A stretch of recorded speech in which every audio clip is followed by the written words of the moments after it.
बहुत समय हम नहीं लगाएंगे, बस जो मुख्य मुख्य बातें हैं जिनसे युवाओं को कुछ मिलना चाहिए वो कह कर के आप लोगों के फिर कुछ प्रश्नों के उत्तर देंगे और इस कार्यक्रम को फिर विश्राम देंगे। सबसे पहली बात, एक चीज़ तो आप लोगों ने अनुभव कर ली होगी। अभी अभी मैं सोच रहा था, कल जब हम कथा में बोल रहे थे कि कौन लोग कथा में आ सकते हैं, तो वहाँ कहा गया कि 17 वर्ष से लेकर के और 35 वर्ष तक के लोग ही इस कार्यक्रम में आइए।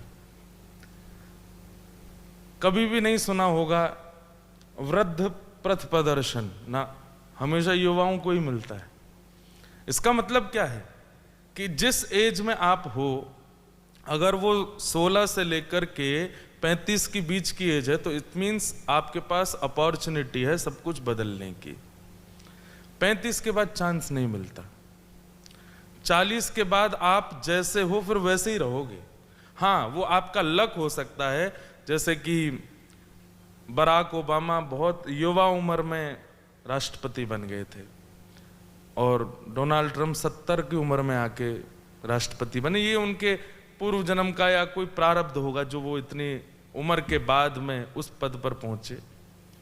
पर मूल बात यही है कि 17 से लेकर के 35 तक ये एज ऐसी हैं जहां पर अपॉर्चुनिटीज हैं, सही गलत, उचित अनुचित और सब श्रेष्ठ बनाने की। इसके बाद अपॉर्चुनिटी नहीं मिलती। जैसे ही आप 36, 37, 38, वैसे कई सारे लोग यहाँ बैठे हैं जो 35 से ऊपर के हैं। हमारे पंडित जी ही बैठे हैं सामने 50 साल के लेकिन अब कुछ हो नहीं सकता। 35 के बाद कुछ नहीं हो सकता। 35 तक आप जैसे चाहोगे वैसा हो जाएगा। तो सबसे पहले तो यही बड़ी बात है कि इस वक्त आप उस एज में हो कि जहां सही गलत और सब कुछ निर्माण आपके हाथ में है। 35 के बाद आप चाह करके भी कुछ नहीं बदल पाओगे। तो बहुत ध्यान से सुनिएगा। आज सुबह सुबह जब हम उठे तो उठते ही मैंने अपने आप से प्रश्न किया और फिर उसी प्रश्न पर मैंने सोचा आज इसी पे बोलेंगे। और वो प्रश्न क्या था, ध्यान से सुनना। दुनिया में ऐसी कौन सी वस्तु है या ऐसा कौन सी बात है या ऐसी कौन सी चीज है या ऐसा कौन सा व्यक्ति है या ऐसी कौन सी स्थिति है जिसको प्राप्त करने के बाद मेरे जीवन में कभी दुख नहीं आएगा? ये प्रश्न मैंने खुद से पूछा कि ऐसा क्या हो जाए मेरे साथ कि वो होने के बाद मैं कभी दुखी नहीं होऊंगा। और मैं अभी तक सोच रहा हूं, ऐसा कोई उत्तर ही नहीं मिला। ऐसी कौन सी वस्तु है या ऐसी कौन सी उपाधि है या ऐसा कौन सा समय है या ऐसी कौन सी स्थिति है जिसमें मैं पहुंच जाऊं और मुझे फिर दुख नहीं मिलेगा? कुछ भी नहीं। आंसर आया कुछ भी नहीं। लेकिन फिर भी हम सब भाग रहे हैं। जब छोटे होते हैं तो मन में विचार करते हैं 12th पास आउट हो जाएं, फिर मुझसे ज्यादा सुखी कोई नहीं। 12th पास करने के बाद में फिर आता है कॉलेज, यूनिवर्सिटी। फिर लगता है ये डिग्री मिल जाए, उसके बाद मुझसे ज्यादा सुखी कोई नहीं। गिरते पढ़ते मेहनत करते सिर के बाल उड़ा करके वो भी प्राप्त कर लेते हैं।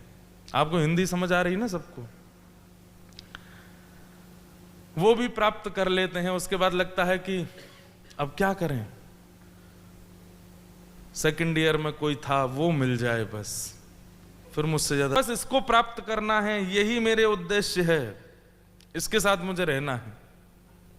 और उससे ब्याह करने के लिए मित्रों को मनाओ, परिवार को मनाओ, सबको कर करा के उसके परिवार सब चीज हो गया, सेटलमेंट, ब्याह हो गया।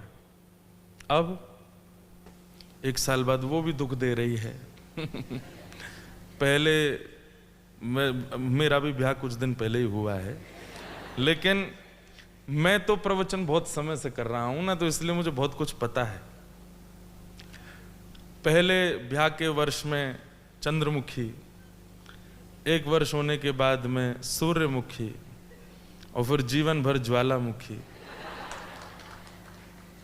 कहने का अभिप्राय उसके लिए सोचा था ये मिल जाए बस बस बस, ये मेरा गोल है, इसके बाद मैं दुखी नहीं रहूंगा। फिर दुखी रहते हैं।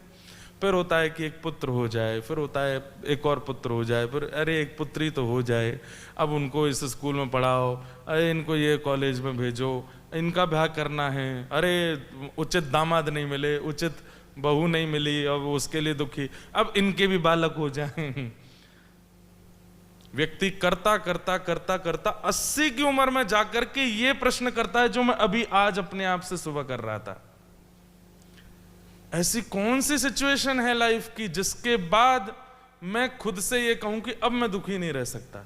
80 साल की उम्र में जाके व्यक्ति ये सोचता है, यार जो जो चाहा सब हासिल कर लिया, फिर भी दुखी रहा मैं। ऐसी कोई भी सिचुएशन नहीं है जो आपको प्रसन्न कर सके, कोई भी गोल नहीं है जिसके बाद आपके जीवन में दुख नहीं आएगा, कोई भी व्यक्ति ऐसा नहीं है जिसके बाद, तो ये बात आपको स्वीकार करनी पड़ेगी कि दुख मेरे जीवन का एक हिस्सा है, वो आएगा। अब यहां आप अपने आप को सांत्वना कैसे दे सकते हो? आएगा पर हमेशा नहीं रहेगा, वो जाएगा जरूर। और एक बात सुन लीजिए, इस लाइफ में कुछ भी कांस्टेंट नहीं रहता। दुख कांस्टेंट नहीं है, तो जो लोग अभी सुखी चल रहे हैं, जिनके जीवन में कोई दुख नहीं है, वो भी घबराइएगा, क्योंकि सुख भी कांस्टेंट नहीं है। आज धनवान हो तो ये लगे कि बस अब मेरे पास सब कुछ है, गाड़ी है, बंगला है, ये है, वो है, सब, एक दिन वो भी नहीं रहेगा, जाएगा। अब एक बड़ी सामान्य सी बात, कोई एक व्यक्ति आया, उसकी सबने प्रशंसा की, वो कौन? अहिल्यानगर का बहुत बड़ा आदमी है, बहुत पैसे वाला आदमी है, इस पर इतना धन है, इतनी संपत्ति है, इसके पास ये है, वो है, सब कुछ है। मतलब मैं इस चीज पर इसलिए बात कर रहा हूं क्योंकि हमारे थॉट प्रोसेस में यही चलता रहता है कि ये मिलना चाहिए मुझे। अब अहिल्यानगर का वो व्यक्ति आया, उसके पास सब कुछ है, उसके पास बड़ी बड़ी गाड़ियां हैं, उसकी पत्नी बहुत अच्छी है, बच्चे बहुत अच्छे हैं, सब कुछ बहुत अच्छे हैं, लेकिन तभी किसी ने कह दिया कि इस सभागृह में बहुत अच्छा हाथ देखने वाला व्यक्ति बैठा है, तो वो सब कुछ प्राप्त करने वाला व्यक्ति भी उसके पास जाकर जब बता देना थोड़ा सा देख के, क्यों? वो भी दुखी है किसी चीज से, वो भी परेशान है। तो एक बात पक्की है कि सब कुछ मिल जाने पर भी आप प्रसन्न नहीं रह सकते, दुख आपके जीवन में नहीं आएगा, ऐसा नहीं है। तो क्वेश्चन क्या होना चाहिए? क्वेश्चन ये होना चाहिए कि मैं ऐसा जीवन में क्या करूं कि मेरी लाइफ की सिचुएशन कैसी भी आवे, कुछ भी प्राप्त होवे, कुछ भी छूटे, कुछ भी मिले, कुछ भी बिछड़े, मैं हर स्थिति में पॉजिटिव रहूं। एक क्लास में टीचर ने बच्चों से पूछा, बड़े होकर क्या बनोगे? किसी ने कहा डॉक्टर, किसी ने कहा इंजीनियर, किसी ने कहा कथावाचक। मैंने कहा था अपनी क्लास में, आज ताली बज रही है, जब मैंने अपनी क्लास में कहा था तो बच्चे हंसे थे।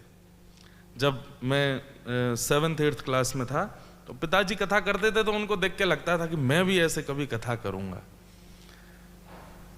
ये नहीं पता था कि करना और बनना कितना मुश्किल है, बस ये लगता था ऐसा बनना है। तो जब हमारी टीचर ने क्लास में पूछा कि आपका फ्यूचर प्लान क्या है, क्या बनना चाहते हो, तो बच्चों का 3-4 आंसर्स तो रटे हैं, ये तो बोलेंगे ही बोलेंगे। सबसे पहला डॉक्टर, दूसरा पायलट, पायलट ही नहीं बन पाते हैं, पायलट जरूर बोलेंगे, डॉक्टर जरूर बोलेंगे। फिर उस समय पर बहुत कम बच्चे ऐसा बोलते थे, इंजीनियर, चार्टर्ड अकाउंटेंट या कुछ भी। जब आए मेरे पे तो मुझसे बोले क्या बनोगे? मैंने कहा कथावाचक। तो बच्चों की तो क्या, माँ वो टीचर भी हंसी स्कूल क्यों आ रहे हो बेटा? गुरुकुल जाओ, गुरुकुल। हमने कहा कोई बात नहीं। आज वो बच्चे आते हैं, इंद्रेश जी कब मिल पाओगे? मैंने बेटा 3 महीना तो समय नहीं है अभी मेरे पास, अभी तो यहाँ से वहाँ, वहाँ से वहाँ, वहाँ से वहाँ, वहाँ से वहाँ। वो फिर हमारे इसको फ़ोन कर, उसको फ़ोन करे, इनको बोलो मैं इनके साथ क्लास में पढ़ा था, मैंने क्लास में पढ़ा था, पर हंसा भी तो था ये सुन के कि मैं कथावाचक बनूंगा। तो ये एक अलग बात है, पर बात यह है कि पूछा गया कि क्या बनना चाहते हो, तो सब बच्चों ने कहा मैं ये बनना चाहता हूँ, मैं ये बनना चाहता हूँ, मैं ये बनना चाहता हूँ। लेकिन एक बालक उठ के बोला मैं प्रसन्न इंसान बनना चाहता हूँ, मैं सुखी इंसान बनना चाहता हूँ। और उसके उत्तर ने पूरी क्लास को स्तब्ध कर दिया। हम प्रसन्न रहना चाहते हैं, ये प्रायोरिटी हमारी चीजों के पीछे छुपी हुई है। मैं प्रसन्न बनना चाहता हूं, लेकिन मैं प्रसन्न होऊंगा डॉक्टर बन के, मैं प्रसन्न होऊंगा इंजीनियर बन के, मैं प्रसन्न होऊंगा उससे ब्याह करके, मैं प्रसन्न होऊंगा इतना कमा के, मैं प्रसन्न होऊंगा ये नहीं। प्रसन्नता को किसी के पीछे मत छुपाइए, किसी के पीछे मत छुपाइए। आप बस ये बोलिए मैं प्रसन्न रहना चाहता हूं, प्रसन्न रहना चाहता हूं, ये आपकी प्रायोरिटी हो जाएगी तो आप 2 रुपए में भी प्रसन्न रहोगे। प्रसन्न रहना चाहता हूं, ये आपकी प्रायोरिटी हो जाएगी तो आप लोकल बस में भी प्रसन्न रहोगे। मैं प्रसन्न रहना चाहता हूं तो आप एक ऐसी कन्या या ऐसे पुरुष से विवाह करके जो आपके अनुकूल नहीं है, आप वहां भी प्रसन्न रहोगे। संत श्री तुकाराम जी महाराज, उनकी पत्नी अनुकूल नहीं थी, मैं कथा में सुनाता हूं।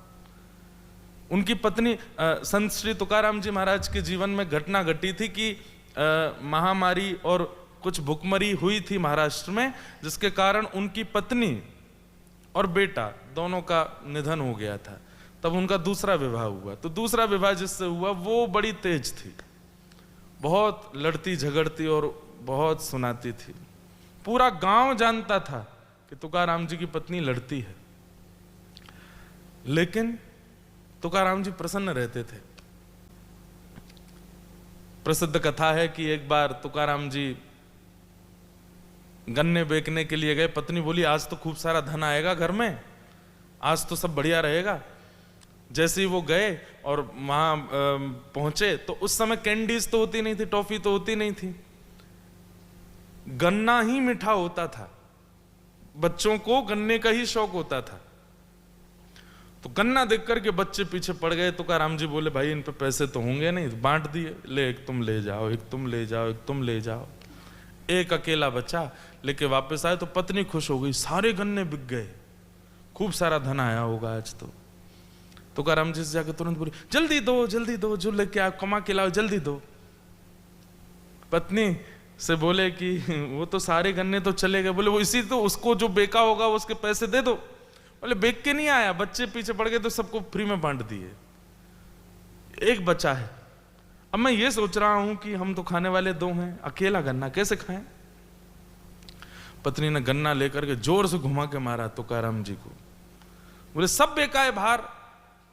लेकिन तुकाराम जी उस चोट को ना देख के गन्ना देख रहे थे तो गन्ना 20 से 2 हो गया। तुकाराम जी बोले कितनी मेधावी बुद्धि वाली पत्नी है मेरी। इसने तुरंत उत्तर दिया, 1 से गन्ना 2 कर दिया, आ चल आधा तू खाना आधा मैं खाऊंगा। हाँ दोनों। अब यहां बात क्या है, तुकाराम जी के लिए प्रायोरिटी अच्छी पत्नी नहीं है, तुकाराम जी के लिए प्रायोरिटी प्रसन्न रहना है, आप चाहे वो जैसी हो। हम लोग प्रसन्नता को वस्तु के पीछे, व्यक्ति के पीछे, एक स्थिति के पीछे छिपा के रखते हैं। प्रसन्नता को छुपाओ मत। मुझे प्रसन्न रहना है, बस हर दिन यही बोला करो, मुझे खुश रहना है, मुझे प्रसन्न रहना है, मुझे खुश रहना है, मुझे प्रसन्न रहना है, हर दिन ये बोला करो। अब चाहे जो हो जाए उसमें भी प्रसन्न ही रहोगे आप, चाहे जैसी स्थिति हो जाए आप प्रसन्न ही रहोगे।